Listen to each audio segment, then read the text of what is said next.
As you can see, for a antiferromagnetic substance, its spins will be aligned in antiparallel order below the Neel temperature. And we know from the Heisenberg exchange interaction, the exchange energy U is equal to minus 2 J E. J is the exchange integral Si Sj. These are two spins, two adjacent spins.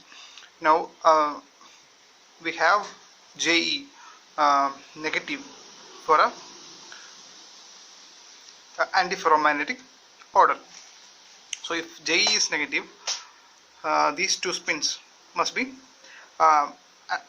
we need to have a exchange energy that is negative value. So Si and Sj must be antiparallel. So one will have plus half and other one have minus half value.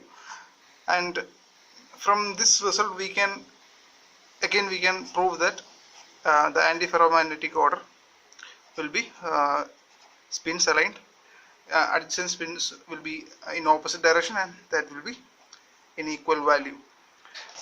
So now we are going to see a structure for an antiferromagnetic material. Now this is a Bcc structure. Here all the 8 corners are filled with, we can call them A sites, and the body centered cell as or atom as B site, and all A atoms will have a one spin orientation, and the center BCC will have the opposite spin orientation. Now let's look at one example. This is the structure for manganese oxide, and only manganese atoms are shown in this image, and we can see the spin orientations of manganese in this structure. And as you can see, two adjacent spins will be always antiparallel to each other. And in the right corner you can see a chemical unit cell, and if now you can see a BC structure there. And now we are going to take a neutron magnetic scattering image of this manganese oxide structure. And as we all know, in a neutron magnetic scattering, information about the structure of the sample under study can be obtained using the neutrons that are bombarded with the nuclei of the sample. And just like the X-ray diffraction pattern, we will obtain a diffraction pattern. Now we are going to see that neutron magnetic scattering diffraction pattern at two temperatures. Here we have the diffraction pattern, and we have two plots for 80 Kelvin and 295 Kelvin. And at 80 Kelvin we can see many peaks. So comparatively large number of peaks are available in 80 Kelvin, and at a higher temperature at 295 Kelvin peaks are less in number. We have only 2 peaks there. So this is a diffraction pattern, and a peak in diffraction pattern is representative of the planes that are available in the sample under study. So what happens to these planes that are available at low temperatures when the temperature goes up? So that is what we are going to understand in our following discussion. In first place, what we can infer is that at low temperatures this antiferromagnetic substance had some order, and at high temperatures we lost that order. It's because of that loss of order we are left with fewer planes at higher temperatures. This is a magnetic susceptibility versus temperature plot of a antiferromagnetic substance. And as you can see, at lower temperatures, when an external magnetic field is applied, okay, now we are applying an external magnetic field, and now we can see that the susceptibility goes up from 0 Kelvin uh, when the temperature gets increased. Okay, and after a particular temperature Tn, or the Neel temperature, it goes down and it reaches 0 at the higher temperatures. And now this shows the antiferromagnetic order. 100% spins are aligned in opposite direction, and now we are applying an external magnetic field, say in this direction, Ba. So due to this magnetic field, the up spin components here will get strengthened, or the number of spins in this up spin direction will get increased due to the external magnetic field applied, and the spins in low direction, so the downward direction will get decreased. Okay, for the net spin in the spin up direction, or the net spin in spin up direction will get strengthened due to the external applied external field, and net spin in downward direction will get reduced to the direction of external applied magnetic field. Now, how temperature is related to this? Okay, now as we all know, as temperature goes up, these spins will be randomly oriented, or temperature will try to disorder this alignment of this antiparallel arrangement of antiferromagnetic material. So as temperature increases from 0 Kelvin, this disorder will increase. Okay, initially at 0 Kelvin, or at the now we can consider the case in which the temperature is 0 and external applied field is 0. Okay, Ba is 0 and 0 Kelvin. So in that condition, antiferromagnetic order is at its peak. Okay, there is this complete arrangement in antiferromagnetic order in that specimen. Now when the temperature increases, temperature will try to disorient this spin arrangement. Okay, and that disorientation in spin arrangement is beneficial for the externally applied magnetic field to align the disordered spins in its own direction. Okay, so the external applied magnetic field uses this disordered spins to align more and more spins in its own direction. So more spins will be now more spins will be in a externally applied magnetic field's direction. So at lower temperatures, when temperature increases, the susceptibility goes up with the temperature. Okay, but at Neel temperatures, Tn is a Neel temperature. Okay, here after the Neel temperature, this disordered nature will go up. This disordered alignment of spins will be the spins will become more and more disordered in their alignment.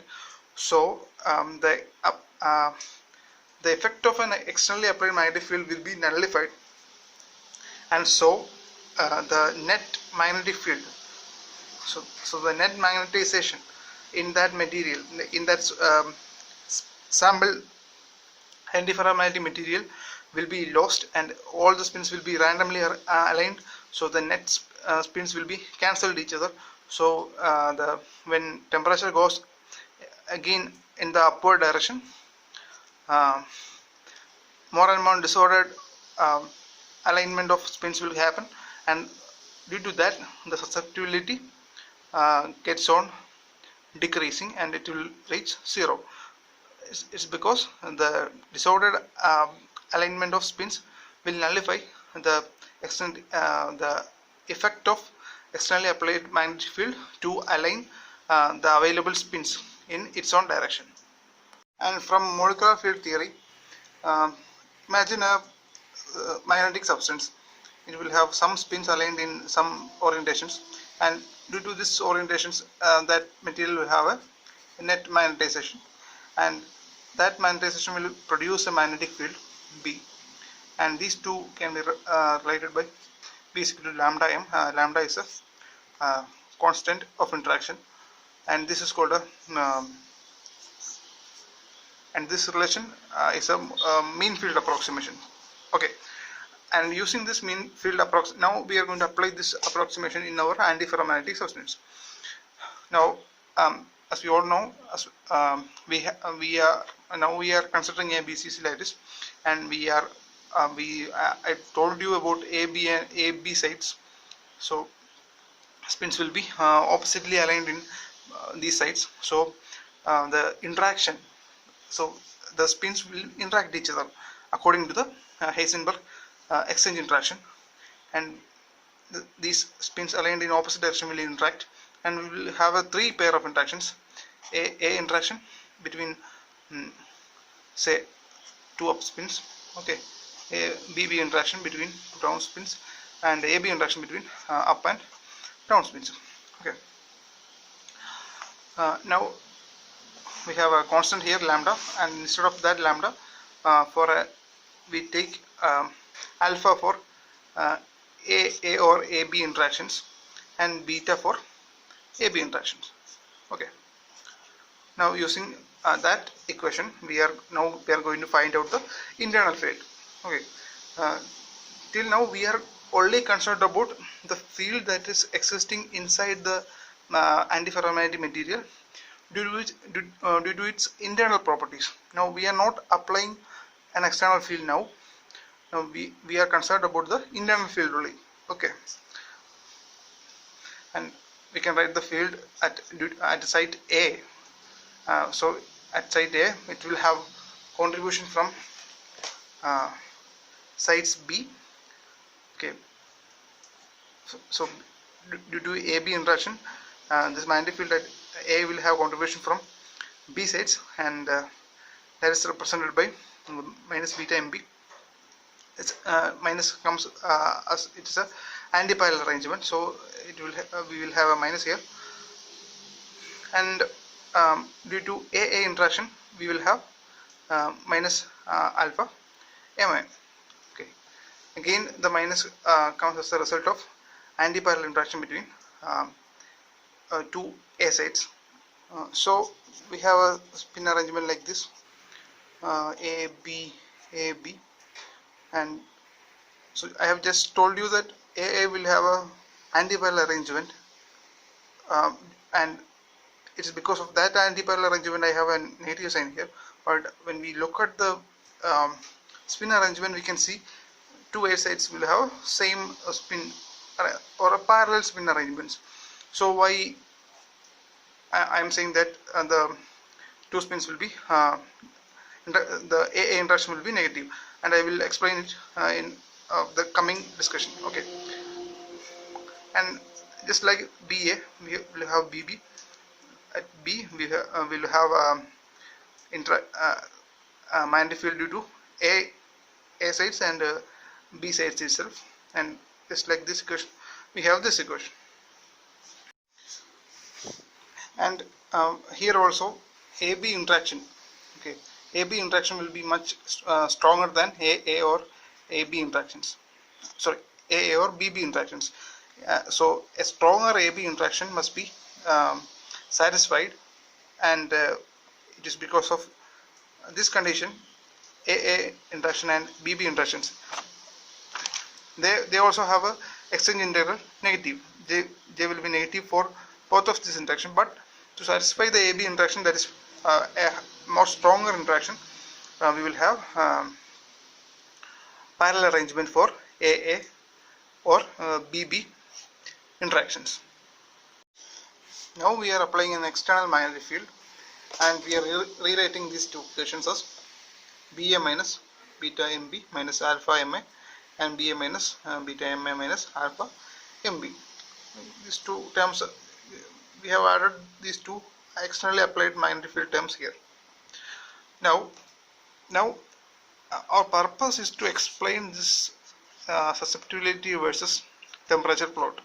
Okay, first we have an increase, and then we have a decrease at Neel temperature. Okay, now we need to explain these changes. Okay, so first we will consider T greater than. Okay, now first we will consider this region, and in the second discussion we will discuss this region. Okay, now we will explain why this is increasing in the and why this is decreasing here after the Neel temperature in two separate discussions.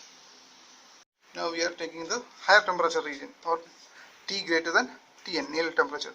Okay, generally the relation for susceptibility is given by psi is equal to m by b, magnetization per applied field. Okay, and for a paramagnetic substance, okay, in a paramagnetic substance, spins will be randomly oriented, and for a paramagnetic substance, the susceptibility equation will be, if we apply some external field into this paramagnetic substance, we will have a susceptibility versus temperature relation as susceptibility is equal to psi is equal to C by T. C is a Curie constant.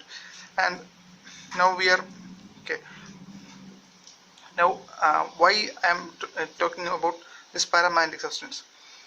So at higher temperatures, I told you, as we have shown in that graph, at higher temperatures the susceptibility gets decreasing with the temperature, increase in temperature. So with increase in temperature, susceptibility gets decreased at a higher temperature. So this is a property of, as temperature increases, susceptibility gets decreased. This is a property of paramagnetic substance. So this is at higher temperatures. Now we are assuming that at higher temperatures, the antiferromagnetic substance that we are discussing will show paramagnetic behavior, and it is with that conclusion that we are proceeding our discussion. Now, from both these equations for susceptibility, we have Ct is equal to m by b, and m will be, magnetization will be C b divided by T. Okay, and with the help of this equation, now we are going to find out the magnetization for at site A and the site B. Okay, so Ma will be, this is the Curie constant for paramagnetic. This is the paramagnetic Curie constant. This term, okay, this much paramagnetic Curie constant, and so CBA divided by T. Okay, here we have MB is equal to CBB divided by T. Okay, just like this equation. Okay, now we want to find out the net magnetization, the total magnetization in that system at a higher temperature. So the total magnetization will be addition of this Ma and Mb. So when adding these two, we will get this is the constant, Curie constant for a paramagnetic substance, and into Ba plus Bb, and we know Ba and Bb from our previous page discussion. If we apply a magnetic field, Ba minus beta Mb minus alpha Ma, and similarly we have Bb here, and substituting these two in this equation, we have nu square divided by 3 kBt. Nu is a magnetic moment. Okay, the available magnetic moment, n nu square divided by 3 kBt into 2Ba minus alpha plus beta into Ma plus Mb.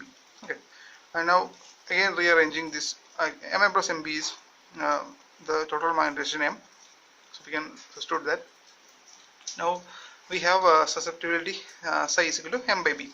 B is a applied field. Okay, now we are now from this equation we can get m, and now we can also get an interpretation for Ba from this equation. Okay, we can get an equation Ba equal to some value from this equation. So using that m and Ba, again resubstituting here to find the susceptibility. After doing such a calculation, we will get this equation: 2 nu square divided by 3 kb all divided by T plus nu square alpha plus beta divided by 3 kb.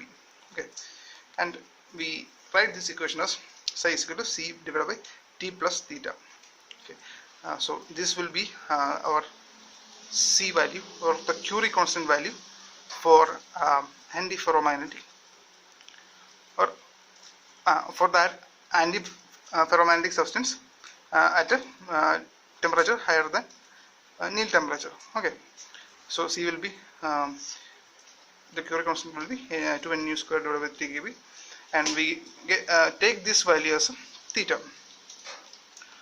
Okay, and so now if we look at comparing with the Curie constant for magnetization at A site Ca and at B site Cb, we can see that the magnetization, the total magnetization and the Curie constant corresponding to it is twice the value of individual sublattices. For A side we have nu square divided by 3 kV, but here we have 2 nu square divided by 3 kV. Now we are going to plot a graph for psi inverse versus temperature, and now we are comparing ferromagnet, paramagnet and antiferromagnet, and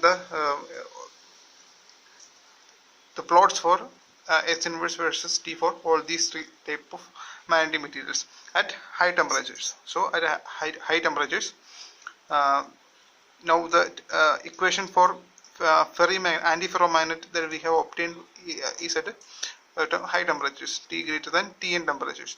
So it will behave like a paramagnet, as we have discussed earlier. So it have a behavior like paramagnet, and the paramagnet's behavior is like this, and ferromagnet also. For ferromagnet we have the relation psi is equal to C divided by T minus theta. So intercept is theta here, and for a antiferromagnet intercept is minus theta. Okay, now we will discuss about the Neel temperature, Tn. Okay, Tn is a transition temperature at which the antiferromagnetic behavior changes into paramagnetic behavior. So here it is a temperature for which the magnetization at A site and at B site have a finite values, even in the absence of a external applied magnetic field Ba. Now, okay, at Ba, Ma and Mp have their own magnetization values, but they are still away from saturation. Okay, saturation means all lattices A and B sides are aligned antiparallelly, and the net magnetization will be 0. Saturation condition will be that condition in which the A and B sides have all A and B sides have opposite antiparallelly aligned spins, and so the net magnetization will be 0. But here at Tn this will not be the condition. This is a condition at 0 Kelvin. Okay, at Tn there will be some disordered spins will be there, and it will not be a perfect antiferromagnetic order. Okay, it will not have a perfectly clear antiferromagnetic order at temperature Neel temperature Tn. So we can still use the previous the equations from previous discussions. Okay, now here we are removing the external magnetic field Ba, and we put temperature T is equal to Tn in our previous equations for Ma and Mb. So here this was the previous equation. Ma is equal to nu square divided by 3 kBt, Ba minus beta Mb minus alpha Ma. Okay, now we put Ba is equal to 0 and T is equal to Tn. Okay,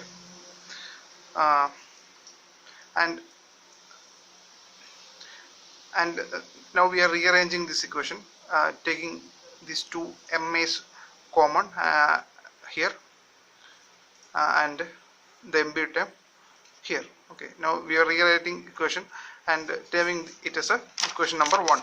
Okay, we term this equation as equation number 1. Similarly, this is a MA's equation. So for a magnetization at B, okay, similarly for B we have MB, we have a similar equation. Okay, similarly for MB we have this equation. This is equation number 2. Okay, So these equations will have a non-vanishing solutions if for Ma and Mb. So there are variables here, Ma and Mb. If the determinant of their coefficients are equal to 0. So now we take these equation number 1 and 2 and take determinant of their coefficients. Now taking determinant of their coefficients and equating it to 0, after doing this, taking this determinant and using putting C is equal to 2 nu square divided by 3 kBt, we will get the final equation as final equation for Neel temperature. Tn is equal to C into alpha minus beta minus alpha divided by 2. So we know beta and alpha. Beta is the mean field constant for AB interaction, and alpha for AA and BB interactions. Now we have another equation from our previous discussion. We have seen theta. Okay, that's nu square divided by 3 kb alpha plus beta. Now we are going to see whether any relation exists between theta and Tn.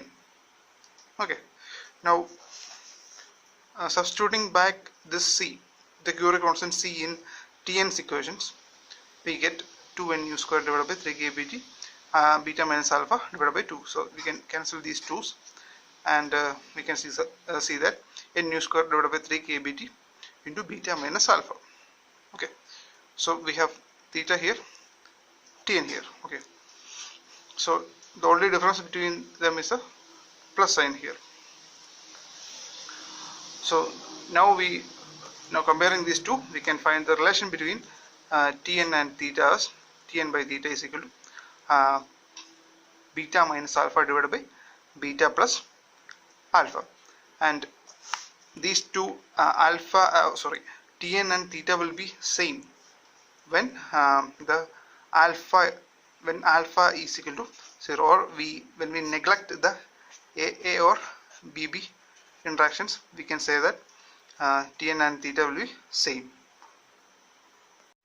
Now considering our second case, that is a temperature less than the Neel temperature, and here we are considering the susceptibility variation for T less than Tn, and now we are concerned about AB interactions only, and so we can take the constant for interaction constant for AA or BB interaction, that is alpha equal to 0.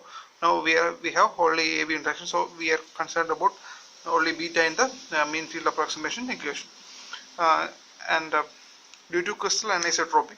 So due to crystal anisotropy, there will be natural tendency for spins to align in a particular direction, in some particular direction, due to the anisotropic nature of the crystal. The spins will have a natural tendency to align in some directions, and due to that it will have some magnetic field or magnetization values M0, and now we are applying external magnetic field Ba. Okay, it already have some magnetization M0, and we are applying external magnetic field Ba, and we are considering two cases. So Ba is applied perpendicular and parallel to the natural spin direction. So natural spin direction goes M0, and we apply a magnetic field in a parallel and perpendicular direction to M0, and average of susceptibility in two directions are taken. Okay, now here we have the two spins. Now consider this portion only. Two spins, one direction, so just like this. Okay, one spin in this direction and other spin in this direction, and that spins corresponds to development of some magnetization, and here we have magnetization plotted here. So here we have magnetization plus M0, here we have magnetization minus M0. in opposite direction. And this M0 is a product of crystal anisotropy, and it's due to the spins, natural spin alignments within the crystal. This M0 is developed, magnetization M0 is developed here. Now we are applying a perpendicular magnetic field. Okay, BA is applied perpendicular to M0. So now we are applying a magnetic field BA in a X direction. So this is the Z direction. So now we are applying a magnetic field in the X direction.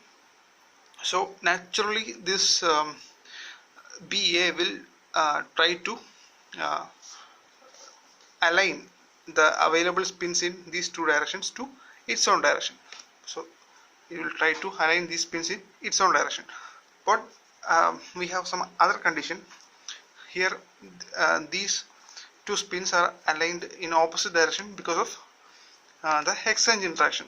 So AB exchange interaction, and due to AB in AB exchange interaction we have exchange integral J is equal to negative. So if J is negative, we must have an anti-parallel arrangement. So we need to find a balance between the external applied magnetic field and the exchange interaction energy. So that balance is given by this these two spin directions. So we have this spin and this spin, this magnetization, these two magnetization directions as a compromise between as a resultant of the BA applied and the exchange energy interaction between these two spins. Now we are going to calculate the so we have a angle phi with the Z direction here. Okay, for both minus M0 and plus M0. Now we are going to calculate the susceptibility in a perpendicular direction. Okay, we have applied a magnetic field in perpendicular direction. So now we are going to calculate susceptibility in a perpendicular direction. Now the effective field of a spin has components. The effective field on the spin have, okay, the spin have will have a Z component and X component. Okay, X component and Z component. So the effective field, now using the mean field approximation, B is equal to lambda Im, and we are rewriting our condition. Okay, we are using this equation in our condition. So in Z direction, there will be the resultant field in Z direction will be caused by the exchange interaction only. Okay, so it doesn't have any impact on the magnetic field is in X direction. So in the Z direction, the magnetic component, okay, magnetization will be dependent on the M0s only. Okay, so we have BA is equal to plus or minus M0. Here we have two directions, so plus or minus M0, and in X direction, so we have an applied field. We have applied an external field BA in X direction. So it will not be applied fully into the system. So that is what we are dealing with, the susceptibility. Okay, so there will be a decrease in the external applied field inside the antiferromagnetic material. So that decrease will be BA minus beta of delta M. So delta M, so this is the delta M. So this shows the component in X direction. So it shows the component in X direction magnetization. So we have BA minus beta of delta M. Now delta M is a change in magnetization of a spin. Okay, that's evident from this graph. Change in magnetization of that spin. Okay. Now we need susceptibility. So susceptibility can be represented as, okay, so we need to find susceptibility X perpendicular, psi perpendicular. Now we are taking, so this change this change delta M was due to the externally applied magnetic field. Now we are taking so this delta M is a representative of that externally applied magnetic field. So this essentially, this delta M was introduced by the externally applied magnetic field. So now taking the ratio of delta M and M0, we can somehow relate to that relation to susceptibility. So now we are taking delta M divided by M0. Okay, that will be given by BAX divided by BAZ. So AX divided by AZ. Substituting these two equations, we have BA minus beta delta M divided by beta M0. And splitting this, splitting about this minus sign, we have beta delta M by M0 is equal to B divided by beta M0 minus and delta M divided by M0, and we have delta M by M0 here also. So taking it into this side, and 2 delta M divided by M0 is equal to BA divided by beta M0. Susceptibility can be given by generally psi is equal to magnetization per field applied. Okay. Now using that relation, here we have 2 delta M is equal to BA divided by beta. So 2 delta M divided by beta will be susceptibility. So susceptibility in perpendicular direction is equal to 2 delta M divided by BA, and it will be equal to 1 by B. Okay.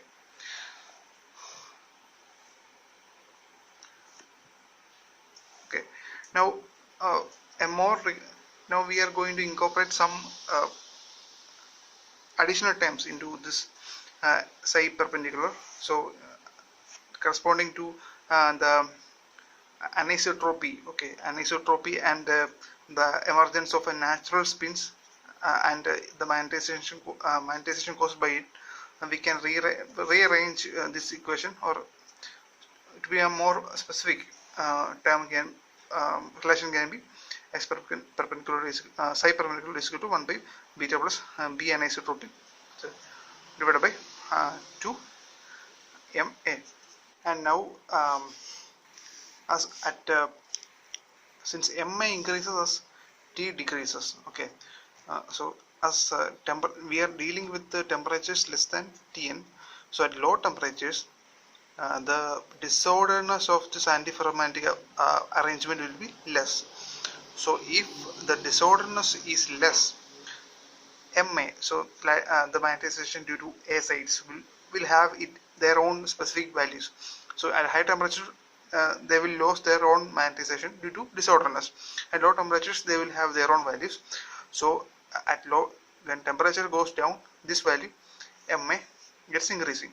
So if MA increases, then the B and this term will get nullified. So psi perpendicular will be equal to 1 by beta. It's a smaller value. So as temperature goes down,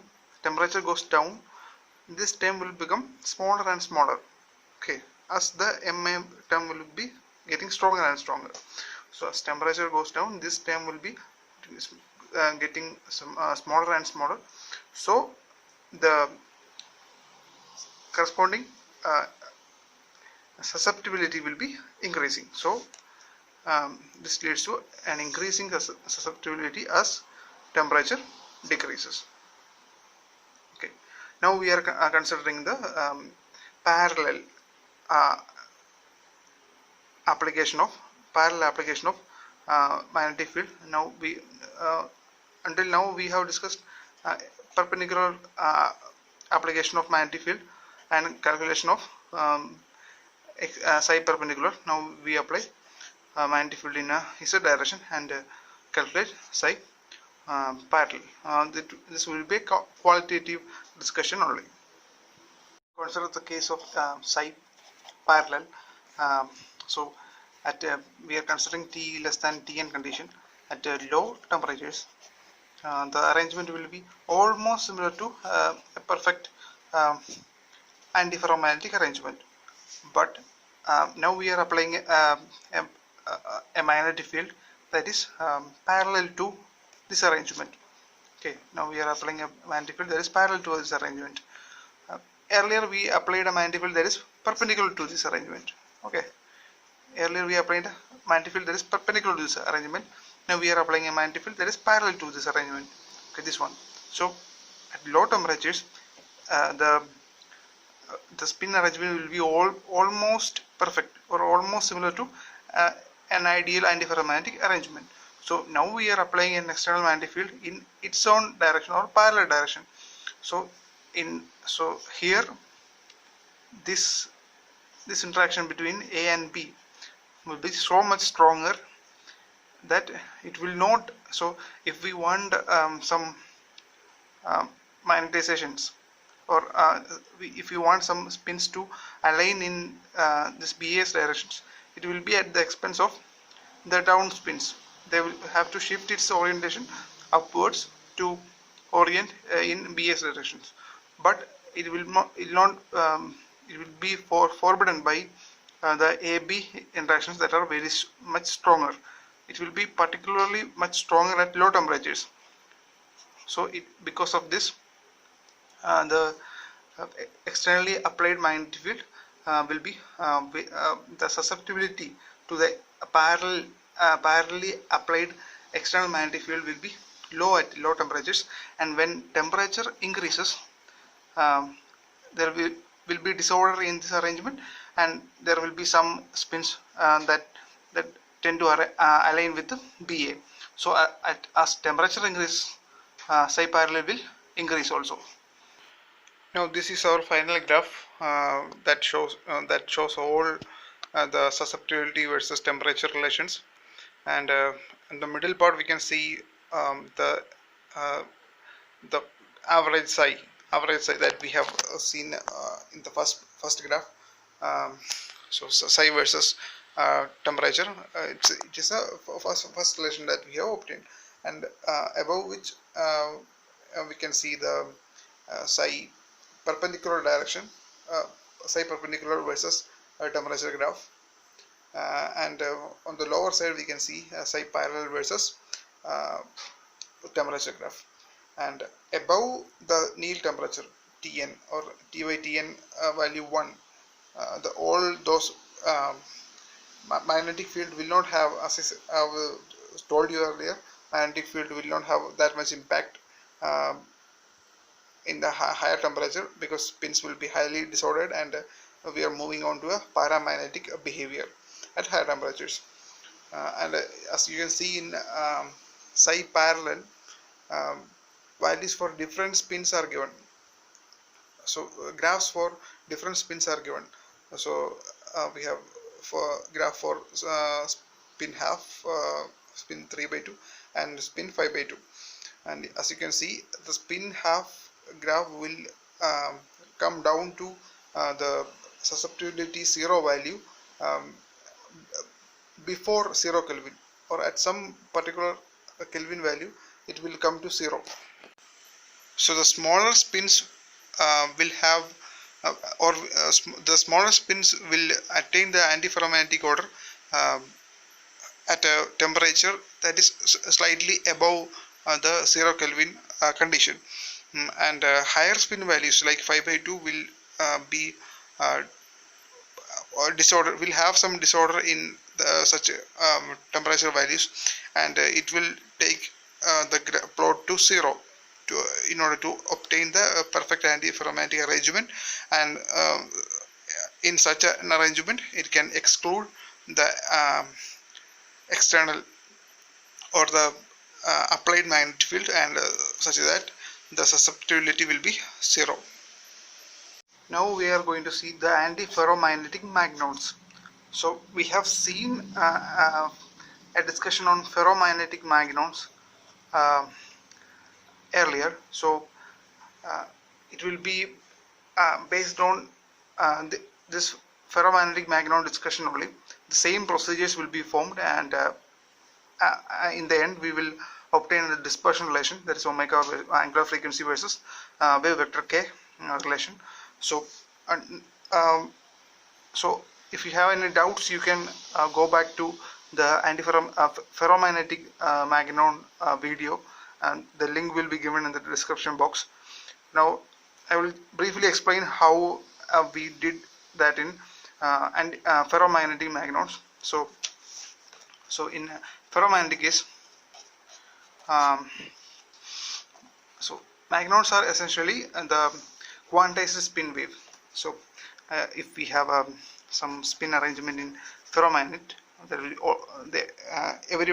every spin will be in a parallel arrangement, and if some temperature is increased, so of the system, so it will get some energy. So to accommodate that energy, there will be some change in spin direction. So this one change in spin, instead of this one change in spin, it can be represented as a small change in spins for every spins. So every spin can be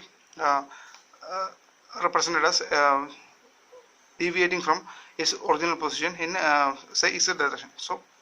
So they deviated from original position, and they can be assumed to be undergoing a precisional motion about their original position, and this precision can be of a form of a wave, and that wave is called a spin wave, and a quantized spin wave is called a magnon. So we can say that the change in angular momentum will give torque mu cross b, and we take the initial value of spin in z direction. So we will take the saturation, it is a saturation value s, and after applying some temperature, there will be change in its direction, as we have shown here. There will be small deviation from the initial position. So it will along with the z component, it will also have a small sx and sy components. So now we are going to find out. Then we will find out the torque using this torque relation. We substitute for we find this relation for sx and sy, and we know the x component we can obtain by taking cross product of y and z and their combinations, and y by sy by z and x combinations, and using them we will obtain some relations, and solution. Then we take solutions for that relations and resubstitute in these relations, and then at last by simplifying we will obtain a dispersion relation. So here also we are following the same pattern, and one simple difference is here we have antiparallel spins. In ferromagnetism, every spin was in same direction. So here we have to consider two set of equations instead of one. So now here we consider the even indices, or 2p. So here p denotes the position. So 2p at the 2p positions we have sublattice A, and then we consider 2p plus 1 position as b sublattices. So here we have since we have antiparallel arrangement, we take A and B sublattices. So we have at 2p we have A sublattice, and at 2p plus 1 sides we have B sublattice, and using using the nearest neighbor interactions, following the same pattern as we have told earlier, the change in angular momentum equation, and we get this equation, and for sy we will get, after taking cross product of okay, this is sx can be cross product of z component and y component. So this is sz is equal to s. Okay, this is s is the z component. So taking cross product, we'll get x component. Here sy component can be obtained by cross product of s and x components. So now this was for side A side equations. Now for side B we have similar equation. For sx we have s and y combinations, and sy we have S and X combinations. And now we define S plus as Sx plus Sy, Sx plus I sin Y, and similarly obtaining this kind of relation for S plus and S plus 2p and S plus 2p plus 1, using substituting these two equations, we will get using x plus s plus x plus I sin y, sy, we get these two equations. Okay. So I will not be explaining each and every step, since we have discussed this in Ferromagnetic Magnons in detail. Now we assume two solutions in terms of u and v.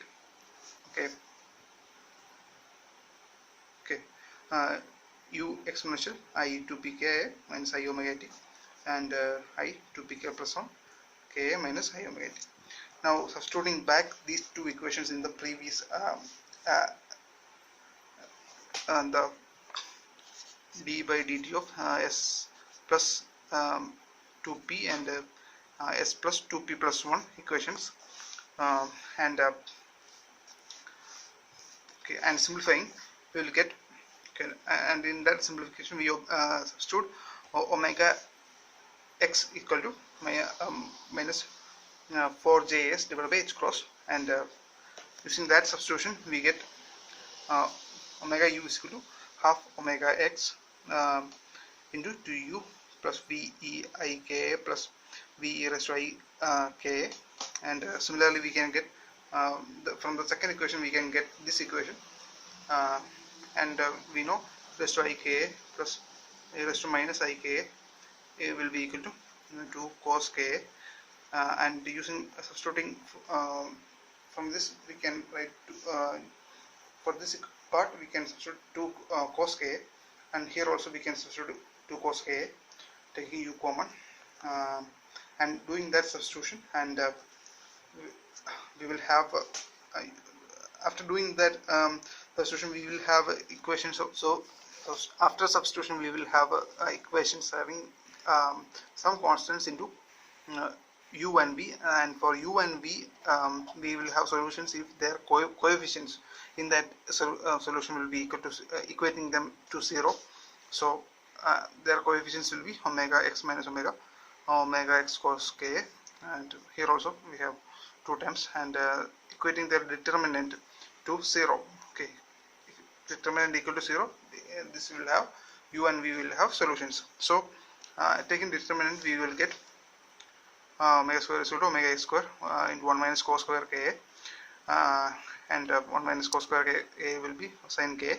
So this is our dispersion relation. Okay, omega k relation, or angular frequency k relation will be dispersion relation, and for long wavelengths k will be very much less than 1. So we have k is equal to 2 pi by lambda. So at large wavelengths this will be a small value. So sin, for small values sin theta can be approximated as sin theta. So omega will be equal to omega x k. So here we can see the relation between omega and k is a linear relation. So omega is proportional to k. We have a linear relation, and for this is an important result. For antiferromagnets, omega and k have a linear relation, so it can be plotted as this. Okay, so this is omega versus k relation. It is a linear relation. So we have to compare it with the relation from ferromagnetism. From ferromagnetic discussion we get an omega proportional to k square relations. So a quadratic relation. We got a quadratic relation at a ferromagnetic discussion, or a ferromagnetic Magnon dispersion relation was this. Okay, for antiferromagnetic Magnon dispersion relation will be omega proportional to k.